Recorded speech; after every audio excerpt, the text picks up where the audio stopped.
अस्सलाम वालेकुम dears, how are you? You are fine. मैंने सोचा कि पिछले कुछ अरसे से तौहीन अदालत के ऊपर हमारी लॉयर्स कम्युनिटी में डिस्कशन हो रही है, तो क्यों ना हम डिस्कस करें कि असल में कंटेम्प्ट ऑफ कोर्ट का जो लॉ है इसका ओरिजिन क्या है और इसके ऊपर applicable relevant provisions of law क्या हैं, president of honourable superior courts क्या हैं और प्रैक्टिस ऑफ इसमें क्या है, पनिशमेंट्स क्या हैं और अल्टीमेट इसके बाद अगर किसी को सज़ा हो जाए तो उसमें रेमेडी क्या है। तो चूँकि ये एक ऐसा प्रोग्राम है जिसके ऊपर अगर हम बात करें इस टॉपिक पे तो इसके लिए काफ़ी टाइम दरकार होगा, क्योंकि ये एक बड़ा लेंथी सब्जेक्ट है। मैं कोशिश करूँगा चंद मिनट्स में अपनी गुजारिशात करके आपको इसका जो एक जिस्ट है वो आपके सामने पेश कर सकूं। सबसे पहले तो हमें एक फ़र्क को समझना चाहिए कि कोर्ट एंड जज ये दोनों में क्या फ़र्क है। देखें, जो इसकी डेफिनेशन है अलॉन्ग विद अदर लॉज, आपको पीपीसी में इसकी डेफिनेशन मिलती है सेक्शन 20 में। सेक्शन 20 ये कहता है the word court of justice denote a जज who is empowered by law to act judiciously alone are a body of जज which is empowered by law to act judiciously at a body when जज और body of जजेस is acting judiciously. अच्छा, जज का होना एक जगह पे, अपनी जगह पे उसका मौजूद होना और उसको एम्पावर्ड होना बाय द लॉ, ये लहदा बात है। लेकिन वो कोर्ट ऑफ जस्टिस का बनेगी व्हेन सच जज और बॉडी ऑफ जजेस इज एक्टिंग जुडिशियसली। जब वो कोर्ट कर रहे हों या वो एक्ट कर रहे हों उस जस्टिस प्रोवाइड करने के प्रोसेस के अंदर, तो वो कोर्ट ऑफ जस्टिस बनेगी। अब सेक्शन 21 जो है वो क्या कहता है, दी वर्ड पब्लिक सर्वेंट कौन कौन से हैं। इसमें थर्ड प्रोविजन में होता है एवरी जज। जज और कोर्ट ऑफ जस्टिस में फ़र्क ये है कि जज उस वक्त कोर्ट ऑफ जस्टिस बनता है जब वो जुडिशियसली एक्ट कर रहा होता है। अदरवाइज एक जज जो है वो सेक्शन 21 के तहत एक पब्लिक सर्वेंट होता है। ये पाकिस्तान आपका जो पिनल कोड है ये उसका हिस्सा है। आप इसको मुलाजा फरमा सकते हैं, relevant section 20 court of justice, 21 public servant. Public servant जज पब्लिक सर्वेंट होगा और जब वो जुडिशरी एक्ट करेगा तो वो कोर्ट ऑफ जस्टिस बन जाएगा। अब ये टॉपिक हम बड़ी दफ़ा सुनते आए हैं जी, कंटेम्प्ट ऑफ कोर्ट हो गई, जज साहब ने कंटेम्प्ट का नोटिस कर दिया, फिर कई जगहों पे सज़ाएं दे दी, जैसा कि हमारे मुल्क के अंदर प्राइम मिनिस्टर्स को भी इस ऑफेंस पे सज़ा दी गई। अब मैं थोड़ा सा आपको इसकी बैकग्राउंड बताऊं। जो कंटेम्प्ट ऑफ कोर्ट का लॉ है, और मेरा नुक्ता नज़र ये है कि जज और कोर्ट, इसमें आपको फ़र्क मैं बाद में किसी प्रोग्राम में समझाऊंगा, लेकिन सिंपल समझ लें। कंटेम्प्ट ऑफ कोर्ट में अगर हम जाएंगे तो कंटेम्प्ट ऑफ कोर्ट में चूँकि एक जज बतौर कोर्ट काम कर रहा होता है, तो यहाँ पे एक तस्वर बाद में यहाँ पे डेवलप हो गया कि एक जज की कंटेम्प्ट भी दरअसल कंटेम्प्ट ऑफ कोर्ट ही है। लेकिन कोर्ट की डेफिनेशन, कोर्ट ऑफ जस्टिस की डेफिनेशन वो सेक्शन 20 में आपको मिलती है कि जब जज जुडिशियसली एक्ट कर रहा होता है उस वक्त वो कोर्ट ऑफ जस्टिस होता है। अदरवाइज सेक्शन 21 के तहत एक जज जो है पब्लिक सर्वेंट होता है। अब कंटेम्प्ट ऑफ कोर्ट की ओरिजिन कहाँ से है, ये किधर से, ये हमारे सिस्टम के अंदर, हमारे कानून में किधर से ये लॉ आया है। देखिए, हम चूँकि ब्रिटिश लॉ को फॉलो करते हैं।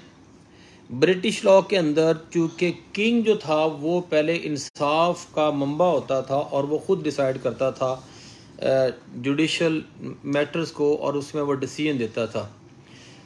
इसके बाद हुआ ये कि जो किंग था उसने जस्टिस को एडमिनिस्ट्रेटर्स करने के लिए उसकी एडमिनिस्ट्रेशन के लिए जजेस अपॉइंट कर दिए। किंग ने जजेस अपॉइंट कर दिए, तो तसव्वुर ये किया जाना शुरू हो गए कि एक जज जो है वो एक्ट करता है on the behalf of the king, तो किंग के ख़िलाफ़ कोई बात नहीं हो सकती। किंग जो है वो अपने खिलाफ कोई बात नहीं सुनेगा। तो इसलिए जो उसकी अथॉरिटी थी, किंग की अथॉरिटी, चूंकि कोर्ट्स, ये मैं ब्रिटिश लॉ की बात कर रहा हूँ, इस्लामिक लॉ के ऊपर भी बात करेंगे कि इस्लामिक लॉ के अंदर जजेस का कॉन्सेप्ट क्या है और इस्लामिक लॉ के अंदर एक कोर्ट का कॉन्सेप्ट क्या है, एक काजी का कॉन्सेप्ट क्या है, काजी से क्या सवाल किया जा सकता है, नहीं किया जा सकता, इसके ऊपर भी इंशाल्लाह बात करेंगे। लेकिन हम चूँकि इस्लामी जमहूरिया पाकिस्तान में रहते हुए फॉलो कर रहे हैं ब्रिटिश लॉ को, तो अभी हम ब्रिटिश लॉ के मुताबिक बात करते हैं। अब मैं आपको थोड़ी इसकी बैकग्राउंड में तरतीब बता दूं। सबसे पहले किंग खुद फैसले करता था। किंग ने अपने एडमिनिस्ट्रेशन ऑफ जस्टिस के लिए जजेस अपॉइंट किए या ज्यूरीज अपॉइंट की, और क्योंकि किंग के सामने उसकी इंसल्ट नहीं कर सकता था, किंग को कोई वो नहीं दे सकता था, इस वाले से काउंटर नहीं कर सकता था, तो इसलिए जो कोर्ट्स को पावर अथॉरिटी उसने नीचे अपनी डेलीगेट की, किंग ने उनको भी अथॉरिटी दी कि अगर आप के ख़िलाफ़ कोई चीज़ हो तो आप उसके ख़िलाफ़ एक्शन ले सकते हैं। तो इसके हवाले से अगर हम पुरानी हिस्ट्री में जाकर देखें तो कंटेम्प्ट ऑफ कोर्ट के हमें रेफरेंसेस जो हैं वो 1250 से आवर्ड मिलते हैं। और ये जो कंटेम्प्ट ऑफ कोर्ट है ये इन फैक्ट ओरिजिन है by the power of the king. अच्छा, अब इसके अंदर रेलेवेंट लॉज क्या क्या बने, क्या क्या हुआ, इसके अंदर ब्रिटिश लॉ के तहत हमारे पीपीसी के तहत भी सर्टन ऑफेंसेस जो हैं वो कंटेम्प्ट ऑफ कोर्ट में डाले गए। अब हम 1v1 बात करते हैं कंटेम्प्ट ऑफ कोर्ट के ऊपर। जो लॉज इस वक्त प्रिवेलिंग लॉ अब तक मैदान में आए हुए हैं वो क्या क्या हैं। एक मैं आपको अर्ज करता चलूँ, ये सारी रेलेवेंसी जो हम डिस्कस कर रहे हैं ये सारी रेलेवेंसी है विद दी ब्रिटिश लॉ, और अभी हम इस्लामिक लॉ के हवाले से इस पर बात नहीं करते हैं। ब्रिटिश लॉ के ऊपर हम बात करते हैं तो इसलिए हमें ये बात करना पड़ती है कि कोर्ट की तौहीन क्या होती है। अच्छा जी, इसकी इब्तदा जो हुई है वो लॉन्ग टाइम अगो से लेकर, मैंने आपको बता दिया 1251 से ये स्टार्ट हुई है। इसके बाद एक लॉ जो है वो हमारे सामने आता है the contempt of court act 1926 में पहला लॉ इंट्रोड्यूस होता है। इससे पहले भी याद रखें पीपीसी में इंट्रोड्यूस हो गया या सीआरपीसी में इंट्रोड्यूस हो गया। सीआरपीसी में इंट्रोड्यूस कैसे हुआ कि सीआरपीसी में 480 सीआरपीसी के तहत प्रोसीजर बताया गया कि अगर कंटेम्प्ट ऑफ कोर्ट की होगी तो किस तरह आगे किया जाएगा। पीपीसी के अंदर रेलेवेंट सेक्शन में भी आपको अर्ज करता हूँ, हम जो पढ़ने जा रहे हैं वो कुछ और है, लेकिन मैं आपको ये बता दूँ कंटेम्प्ट ऑफ कोर्ट एक्ट 1926 आया जिसके अंदर डिफाइन किया गया कि कैसे आपने पनिशमेंट्स देनी है।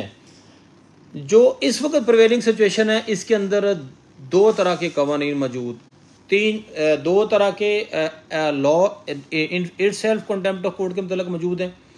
Number 1 the contempt of court act 1976। अब देखिए ये जो कंटेम्प्ट ऑफ कोर्ट 1976 है, ये जो इसके अंदर थोड़ा सा मद्देनजर रख लें, कंटेम्प्ट ऑफ कोर्ट 1976 जो है ये रिलेट किससे कर रहा है, ये एक्ट है, और जो कंटेम्प्ट ऑफ कोर्ट ऑर्डिनेंस 2004 है वो एक ऑर्डिनेंस है। 1976 के अंदर जो एक्ट ऑफ पार्लियामेंट है इसके तहत कंटेम्प्ट ऑफ कोर्ट में क्या कहा गया, उन्होंने ये कहा कि जहां पे आर्टिकल 204 के तहत, अभी हम आर्टिकल 204 भी पढ़ेंगे, आर्टिकल 204 के तहत कंटेम्प्ट ऑफ कोर्ट की जाएगी, वहां पे ये जो लॉ है कंटेम्प्ट ऑफ कोर्ट एक्ट 1976 ये पूरे पाकिस्तान में इसका इतलाक होगा और ये एट वंस जो है वो इसमें आ जाएगा, इसका इतलाक शुरू हो जाएगा। अब कंटेम्प्ट ऑफ कोर्ट जो है इसका सेक्शन 3 क्या कहता है कि कंटेम्प्ट ऑफ कोर्ट है क्या।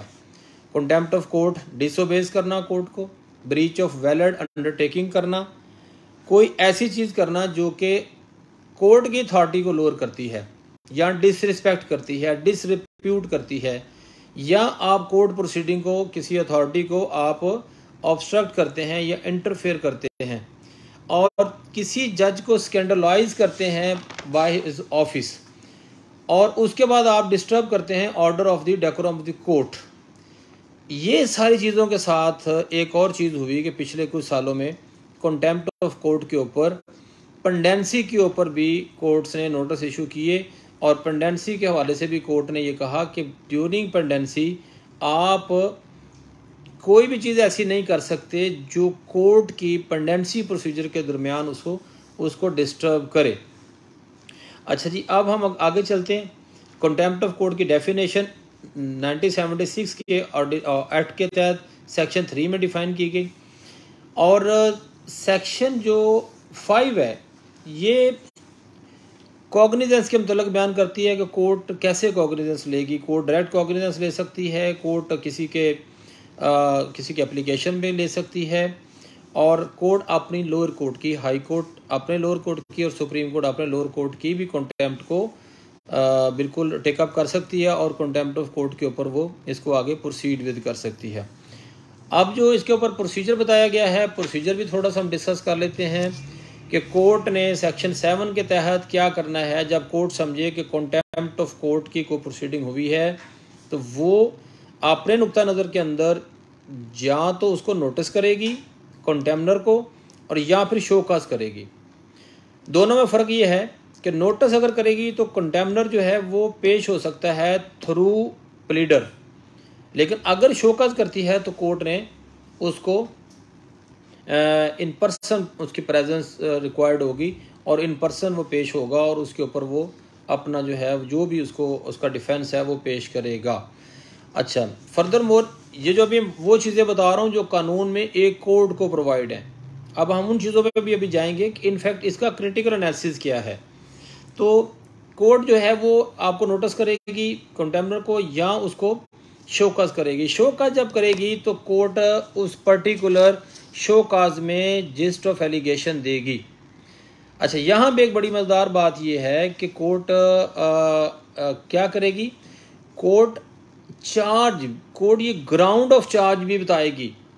ग्राउंड ऑफ चार्ज भी, जब चार्ज की बात करेंगे तो फिर हमें जाना पड़ेगा दोबारा क्रिमिनल प्रोसीजर कोड में, चार्ज क्या है, चार्ज की डेफिनेशन क्या है, और चार्ज अगर फ्रेम होगा तो उसके पास जो एक्यूज है उसके पास ये बिल्कुल ये उसका डेमोक्रेटिक इसका कॉन्स्टिट्यूशनल राइट है कि उसको फेयर ट्रायल दे आर्टिकल 10A के तहत। फेयर ट्रायल मीन आप उसको एविडेंस देंगे, वो एविडेंस पे क्रॉस का राइट रखता है, वो अपना डिफेंस दे सकता है। ये नहीं है कि आप उसको पकड़ेंगे और उसको बंद कर देंगे, क्योंकि चार्ज का लफ्ज़ यहाँ लेजिस्लेटर ने अपनी इंटेंट शो की है कि आप अगर उसको शोकाज देते हैं तो कोर्ट इन्फॉर्म करेंगी ground on which he is charged, और उस शोकाज के रिप्लाई के लिए इसको कहा जाएगा। उसके बाद कोर्ट एक इंक्वायरी होल्ड करेगी, एविडेंस लेगी, एविडेंस लेने के बाद उसको क्रॉस एग्जामिनेशन का उसको राइट देगी, और उसके बाद अगर कोर्ट समझती है कि यहाँ पर मज़ीद प्रोसीड करना है तो क्या होगा। इसमें यह भी एक बात मद्देनज़र रख लें, इसके अंदर लॉ के अंदर ये भी इन्होंने लिखा हुआ है कि अगर कोर्ट के सामने कंटेम्प्ट की जाएगी तो कोर्ट क्या करेगी। कोर्ट के सामने अगर कंटेम्प्ट होगी तो कोर्ट कंटेम्नर को डिटेन कर सकती है till the rising of court. अगर उसके बाद ये भी इसके अंदर, मैं अभी इस क्रिटिकल एनालिसिस नहीं कर रहा, मैं आपको लॉ की वो प्रोविजंस बता रहा हूँ।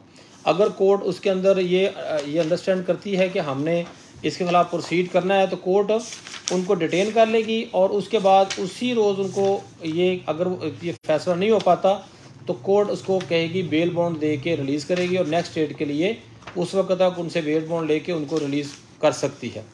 अच्छा, फर्दर मोर हम आगे चलते हैं इसके ऊपर बात करते हुए। सेक्शन जो हम आ जाते हैं जो पर्टिकुलर कॉग्निजेंस की मैंने आपको बात बता दी है। उसके बाद हम जाएंगे प्रोसीजर जो है, प्रोसीजर क्या होगा आपने वो भी मैंने आपको अर्ज़ कर दी कि प्रोसीजर जो है वो आपने कोर्ट ने पूरे एलिगेशन उनको बताने हैं, और उसके बाद अगर कोर्ट समझती होगी तो कोर्ट उसके ऊपर उनको सज़ा देगी। अच्छा, अब आ जाते हैं हम सज़ा के ऊपर। कंटेम्प्ट ऑफ कोर्ट के लॉ के तहत वैसे तो ऑलरेडी यही रहा है कि राइजिंग ऑफ कोर्ट जो है वो सज़ा को प्रेफर किया गया, लेकिन कुछ केसेस के अंदर कोर्ट्स जो हैं वो इससे एक्सीड कर सकती हैं। इस हवाले से जब हम पढ़ते हैं तो हमें ये भी समझ आना चाहिए कि इस हवाले से जो रेलेवेंट लॉ है वो क्या है।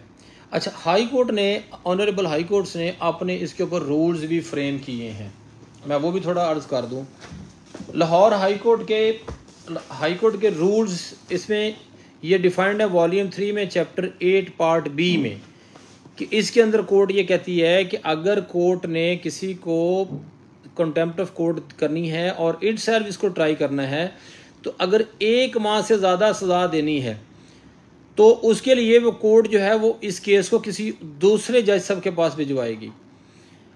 यहाँ ये एम्बिग्यूटी ज़रूर मौजूद है कि ये हाई कोर्ट या लोअर कोर्ट के मुतल्लिक है या फॉर बोथ कोर्ट्स है, लेकिन ये बात लिखी हुई है। ये अगर मैं इसको पढ़ देता हूँ, the court has the power to try such offences itself but the punishment limited to fine up to 200 rupees और simple imprisonment in default of payment up to 1 month. यानी कि अगर आप उसको 200 रुपये तक पनिशमेंट 200 रुपये तक फाइन कर सकते हैं और उसके बाद 1 माह की अगर वो डिफ़ॉल्ट करता है तो 1 माह की सज़ा दे सकते हैं। The procedure laid on section 480 of the code should very careful be followed. If the court consider that the offender should receive a higher penalty it has discretion to send the case to another. अब यहाँ पे जो है ना वो हमें ये बात समझनी चाहिए कि जब आप किसी को सज़ा देते हैं तो उसकी फेयर ट्रायल का राइट आप उससे नहीं छीन सकते। तो ये हाई कोर्ट रूल्स भी यही कहते हैं। अब फर्दर हम इसके ऊपर थोड़ा सा प्रोसीड आगे चलते हैं कि जो कानून में इसकी सज़ा देने के बाद रेमेडी क्या दी गई। अगर किसी को सज़ा हुई तो वो क्या उस सज़ा को वो किस तरह कौन से कानून के तहत जो है वो आगे चलेगा। तो इसके लिए हमें जाना पड़ेगा the contempt of court ordinance 2004। ये भी याद रखेंगे कि मेरा नुक्ता नज़र ये है कि जो कंटेम्प्ट ऑफ कोर्ट एक्ट 1976 है और ये जो कंटेम्प्ट ऑफ कोर्ट ऑर्डिनेंस 2004 है, अगर हम दोनों को मिल के पढ़ेंगे तो फिर शायद इसके ऊपर एक लीगल एम्बिग्यूटी क्रिएट होगी कि क्या आया जो ऑर्डिनेंस था 2004 में आया, ये बाय दी पार्लियामेंट जो है इसको सेक्रेटरी मिली है या नहीं मिली है। एनएनओ इस वक्त जो प्रिवेलिंग लॉ है उसके तहत आपके पास सेक्शन 19 के तहत अगर आपको सज़ा हो जाती है तो आप इसको क्या करेंगे, आप इसको अपील में लेके जाएंगे। और ये याद रखेंगे इस अपील का नाम है इंट्रा कोर्ट अपील। लेकिन ये intra court appeal law reforms ordinance वाली नहीं है जो कि एक हाई कोर्ट के जज के किसी ऑर्डर के खिलाफ हम ऊपर जाते हैं। ये इनफैक्ट एक क्रिमिनल अपील बनेगी और ये अपील लेकिन होगी, नाम इसका होगा intra court appeal. Section 19 of the court contempt of court ordinance 2004 ये क्या कहता है कि अगर सिंगल जज ने हाई कोर्ट के किसी सिंगल जज ने सज़ा दी है तो इंट्रा कोर्ट अपील लाई करेगी बेंच 2 और मोर जजेस। और अगर किसी डिवीज़न या लार्जर बेंच ने दी है तो अपील जो है वो लाई करेगी टू दी सुप्रीम कोर्ट। नीचे यही कहा गया है इसके सब सेक्शन 3 में कि अगर 2 जजेस ने सज़ा दी है सुप्रीम कोर्ट के तो इंट्रा कोर्ट अपील लाई करेगी 3 जजेस पे, और अगर इससे ज़्यादा के जजेस ने सज़ा दिया तो इंट्रा कोर्ट अपील लाई करेगी 5 और मोर जजेस पे। अच्छा, यहाँ पे एक लिमिटेशन भी दी गई है। इसकी लिमिटेशन है जो पीरियड दिया गया है for the period of filing on appeal shall be 30 days. अब 30 डेज़ के साथ ही एक बड़ी अहम चीज़ लिख दी गई सेक्शन 20 में, the contempt of court act 1976 is hereby repealed. अब ये एक बड़ी क्रिटिकल सिचुएशन है कि एक एक्ट ऑफ द पार्लियामेंट क्या ऑर्डिनेंस के तहत रिपील किया जा सकता है कि नहीं किया जा सकता। इसी तरह एक मेरे सामने है कंटेम्प्ट ऑफ कोर्ट बिल 2005। ये 2005 में बिल सेनेट में पेश हुआ। अब इसकी फेट क्या होगी, इसके तकरीबन वही सेक्शन हैं जो कि ऑर्डिनेंस के हैं, और इसकी फेट क्या होगी, क्या इसके अंदर इसको एक्ट ऑफ पार्लियामेंट बना दिया गया। अगर ये एक्ट ऑफ पार्लियामेंट बन जाता तो फिर ये कंटेम्प्ट ऑफ कोर्ट ऑर्डिनेंस 2004 जो है वो मेरा ख्याल है कि वो ना रहता। अब देखते हैं इसके ऊपर कोर्ट्स का क्या व्यू है, क्योंकि 2005 में एक बिल पेश हुआ है ऊपर सेनेट में, the contempt of court bill 2005, senate bill number 5 of 2005, और ये रेगुलेट कर रहा है excess power to court to punish the contempt of court. तो यहाँ पे आपको समझने आना चाहिए जो ऑर्डिनेंस है 2004 में आया, जो एक्ट था वो 1976 में था। एक्ट जो है वो आउटकम है article 204 of the constitution of Islamic Republic of Pakistan, और उसके बाद इस ऑर्डिनेंस के तहत उस एक्ट को रिपील कर दिया गया। इस ऑर्डिनेंस को बाद में जो है वो कंटेम्प्ट ऑफ कोर्ट बिल 2005 में सिमिलर सेक्शन के तहत पेश किया गया। अब आगे इसकी फेट के ऊपर मैंने वर्किंग नहीं की। अगर इसके ऊपर ये एक्ट बन चुका होता तो ऑर्डिनेंस का नाम भी यकीनी तौर पे चेंज हो गया होता। अच्छा, अब हम बात करते हैं article 204 constitution of Islamic Republic of Pakistan. अच्छा, यहाँ पे ये बात याद रखें कि कानून आइन के अंदर कंटेम्प्ट ऑफ कोर्ट डिफाइंड तो ज़रूर है लेकिन उसकी कोई सज़ा डिफाइंड नहीं है। आर्टिकल 204 जब हम पढ़ते हैं तो उसके अंदर उसकी कंटेम्प्ट ऑफ कोर्ट की सज़ा डिफाइंड नहीं है, सिर्फ कंटेम्प्ट ऑफ कोर्ट डिफाइंड है। वो मैंने आपको पहले बता दी कि वो 6-7 चीज़ों में होगी। Disobeys order, miss commitment of your undertaking, interruption, disrespect, disgrace, personal, किसी जज को किसी स्कैंडलाइज करना। पेंडेंसी को भी कई जगहों पे इन्होंने टेकअप किया, पेंडेंसी के ऊपर भी सजाएं दी। और इसी तरह कोर्ट के ऑर्डर्स की वायलेशन के ऊपर भी हमारे प्राइम मिनिस्टर को यहाँ पे इन्होंने ऑनरेबल जजेस ने इसको कोर्ट कंटेम्प्ट ऑफ कोर्ट में नोटिस करके उनको till the rising of court सजा दी और उसके बाद उनको 5 साल के लिए वो नाअहल भी हुए। अच्छा, अब हम इसको बादियो नज़र में देखते हैं कि ये लॉ जो है थोड़ा सा हम इसको देख लें कि ये किस तरह हो सकता है, इसका कानून है क्या। देखें, अब एक मैं आपको अर्ज़ करता चलूँ, जो ऑर्डिनेंस 2004 आया इसके अंदर इन्होंने कंटेम्प्ट ऑफ कोर्ट को 2-3 शक्लों में डिवाइड कर दिया, 2-3 उसकी शक्लें तब्दील कर दी। इन्होंने कहा जी कंटेम्प्ट ऑफ कोर्ट जो है वो 3 कंटेम्प्ट ऑफ कोर्ट को डिवाइड कर दिया, क्रिमिनल कंटेम्प्ट ऑफ कोर्ट में, जुडिशल कंटेम्प्ट ऑफ कोर्ट में और सिविल कंटेम्प्ट में। सिविल कंटेम्प्ट के अंदर ये कहते हैं कि कंटेम्प्ट मीन्स विलफुल फ्लॉटिंग और disregard of the order of the interim और final judgment of the decree of the court होगी, रिट ऑर्डर होगा बाय द कोर्ट में कॉन्स्टिट्यूशन जुरिसडिक्शन में अगर किया हो, और अंडरटेकिंग जो दी गई हो और to the process of the court में, तो वो सारी अगर इसकी वायलेशन होगी तो ये सिविल कंटेम्प्ट होगी। Criminal contempt mean doing any act with intent और having the effect of obstructing the administration of justice, ये आपकी क्रिमिनल कंटेम्प्ट की डेफिनेशन देती है। जुडिशल कंटेम्प्ट कहते हैं means scandalisation of the court and includes the personalised criticism of जज while holding office, ये इन्होंने कहा जी कि आप जुडिशल कंटेम्प्ट है। नोटिस भी डिफाइन कर दिया, नोटिस जो होता है वो other than the show cause notice होगा इशू बाय द कोर्ट, और पेंडेंसी आपको मैंने बता दी कि वही है जो कोर्ट के अंदर पेंडिंग है। कंटेम्प्ट ऑफ कोर्ट की मैंने आपको 5-6 चीज़ें मेन बता दी हैं। आप इसको अगर पढ़ेंगे सेक्शन 3 को तो ये आपको मज़ीद इसके ऊपर जो है वो आपको इसका फ़ायदा पहुंचेगा। अब जुरिसडिक्शन के ऊपर हम बात करते हैं, हर सुप्रीम कोर्ट सुपीरियर कोर्ट जो है वो कंटेम्प्ट ऑफ कोर्ट की कॉग्निजेंस ले सकती है, और कोर्ट जो है वो अपनी लोअर कोर्ट की भी कंटेम्प्ट ऑफ कोर्ट की जुरिसडिक्शन रखती है। लेकिन कुछ लॉ के तहत अगर पीपीसी के तहत कुछ ऐसी कंटेम्प्ट प्रोसीडिंग बयान की गई हैं, वहाँ पे कोर्ट जो है वो इंटरफेयर नहीं करेगी। अच्छा जी, अब सेक्शन 5 पनिशमेंट डिफाइन करता है, वो मैंने आपको अर्ज कर दी है। सेक्शन 6 जो है क्रिमिनल कंडक्ट का कॉग्निजेंस कैसे ली जाएगी वो मैंने आपको अर्ज कर दी है। पर्सनल क्रिटिसिज्म पे जुडिशल कंप्लेंट, फेयर कमेंट को वो कहते हैं सेव किया गया है। लेकिन अल्टीमेट बात वही है कि जो जज साहब समझते हैं ये कंटेम्प्ट है तो वो कंटेम्प्ट है, और जज साहब अगर समझते हैं वो कंटेम्प्ट नहीं है तो वो कंटेम्प्ट नहीं है। सेक्शन 19 में आपको अपील का राइट दिया गया। अब मैंने आपके सामने कंटेम्प्ट का ओरिजिन बता दिया, बादशाह से कोर्ट, कोर्ट से कंटेम्प्ट। बादशाह की कंटेम्प्ट नहीं हो सकती, कोर्ट की कंटेम्प्ट नहीं हो सकती। कोर्ट के कंटेम्प्ट ऑफ कोर्ट का लॉ जो है ये हमारे CRPC PPC के साथ इंट्रोड्यूस करवा दिया गया। इसके अंदर मुख्तलिफ तब्दीलियाँ आती गई। पाकिस्तान के अंदर इसका 1976 में पहले 1951 में आया, फिर 1976 में कंटेम्प्ट ऑफ कोर्ट आया, फिर 2004 में आया, और 2004 में ऑर्डिनेंस आया। 1976 में आपका जो एक्ट आया 2005 के अंदर इन्होंने इसको कोशिश की कि इसका जो है इसको बिल बनाया जाए, लेकिन वो बिल नहीं बनाया गया।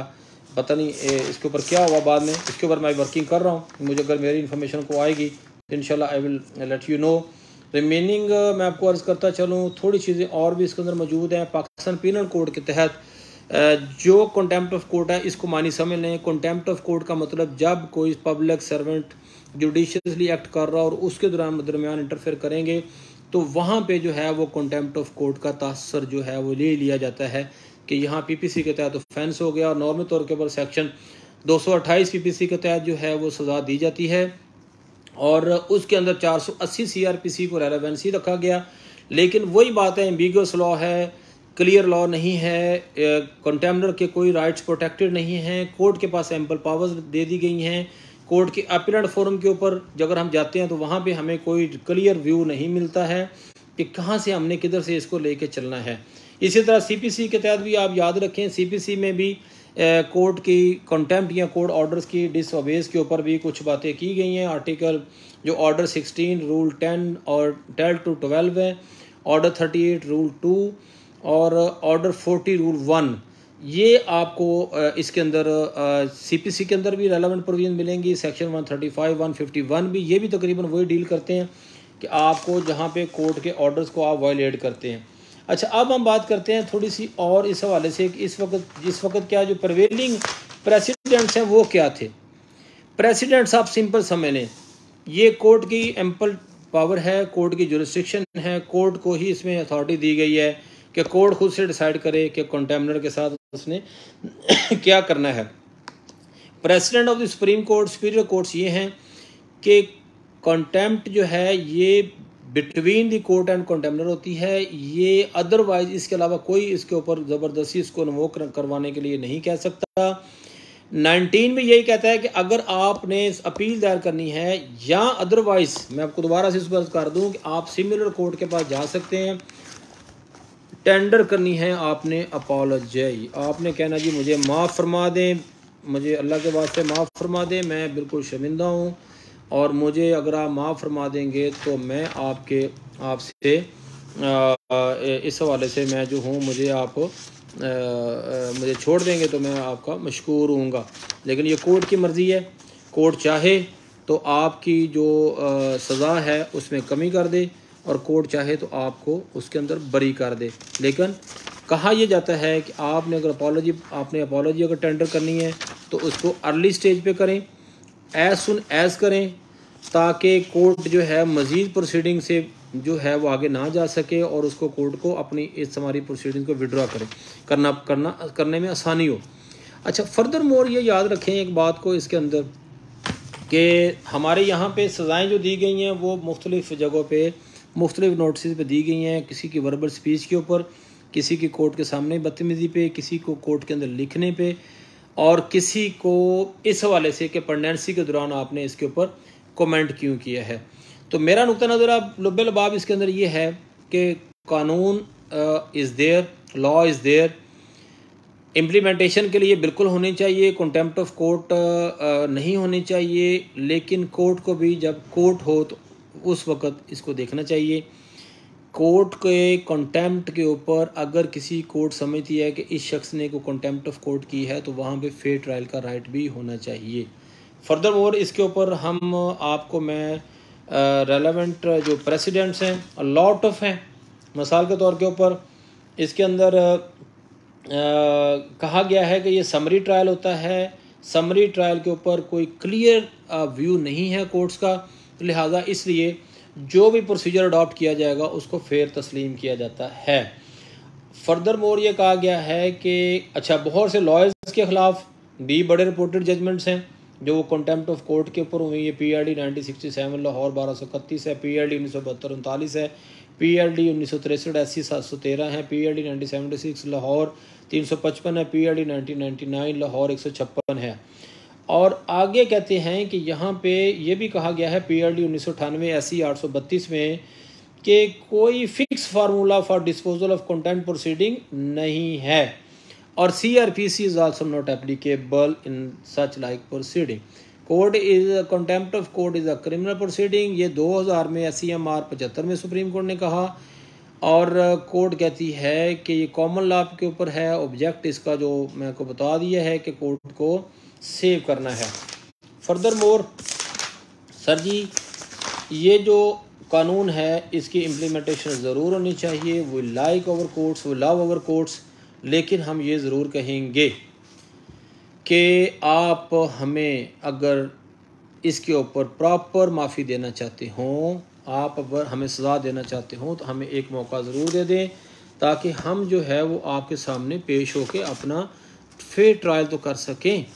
फेयर ट्रायल का राइट जो है वो ख़त्म नहीं होना चाहिए। कोर्ट कहा यह भी कहा जाता है कि पनिशमेंट के लिए अगर एक्यूज जो है a person accused for having committed contempt of court at any stage submit an apology, and the court if satisfied that it is bona fide may discharge him or remit his sentence।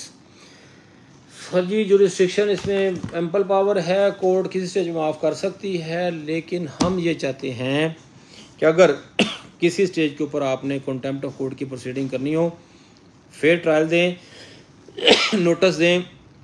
Charge का लफ्ज़ जब legislator लिख दिया, आपके high court rules के अंदर भी यही बात है, CRPC में यही बात है, प्रिवेलिंग सुप्रीम कोर्ट की जजमेंट से यही बात है।